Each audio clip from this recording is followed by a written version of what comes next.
যেই আন্দোলনকারীরা রাজপথে 1 মাস আন্দোলন করেছে কোনো স্ক্রিপ্ট ছাড়া, অগ্নিঝরা বক্তব্য দিয়েছে কোনো স্ক্রিপ্ট ছাড়া, সেই আন্দোলনকারীদেরকে 3 লাইন পড়ানো হয়েছে স্ক্রিপ্ট দিয়ে। আমাদের আস্থার জায়গাটা ডিবির প্রতি কমে গিয়েছে কিভাবে, যে তাদের স্ক্রিপ্টগুলো এতটা সস্তা কিভাবে হয়। মানে স্বেচ্ছায় একজন মানুষকে তুলে নিয়ে যাওয়া কিভাবে সম্ভব? স্বেচ্ছার সাথে তো তুলে নিয়ে যাওয়ার কোনো সম্পর্ক নেই, আমাদেরকে ফোন দিলে আমরা চলে আসতাম। আর আরেকটি জিনিস হচ্ছে, মানে এটা যে একটা ভণ্ডামির চরম মাত্রা ছিল সেটা পুরো বাংলাদেশের জনগণ এমনিই বুঝে গিয়েছে। যেই আন্দোলনকারীরা রাজপথে 1 মাস আন্দোলন করেছে কোনো স্ক্রিপ্ট ছাড়া, অগ্নিঝরা বক্তব্য দিয়েছে কোনো স্ক্রিপ্ট ছাড়া, সেই আন্দোলনকারীদেরকে 3 লাইন পড়ানো হয়েছে স্ক্রিপ্ট দিয়ে। তো এটা যে স্ক্রিপ্টেড এটা তো বোঝা যায়, এটা প্রেসক্রাইবড একটা জিনিস। আবার আমরা সেখানে থেকেছি ধরুন 6 দিন, আমরা 18 বেলা খেয়েছি।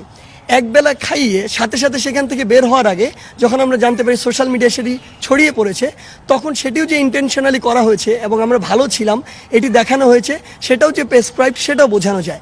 এমনকি আমাদের পরিবারের সদস্যরা, আমাদের টিচাররা একাধিক দিন গিয়ে ওইখানে সারা দিন দাঁড়িয়েছিল, তাদেরকে ঢুকতে দেওয়া হয়নি।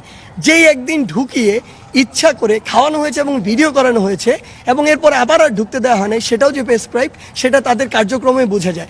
আমাদের আসলে 100 গ্রাম রাঁধুনি হলুদ বা মরিচের গুঁড়ার সাথে 2টি এবং 200 গ্রামের সাথে 4টি রাঁধুনি স্বাদ মিশালি ফ্রি। আমাদের আস্থার জায়গাটা ডিবির প্রতি কমে গিয়েছে কিভাবে, যে তাদের স্ক্রিপ্টগুলো এতটা সস্তা কিভাবে হয়।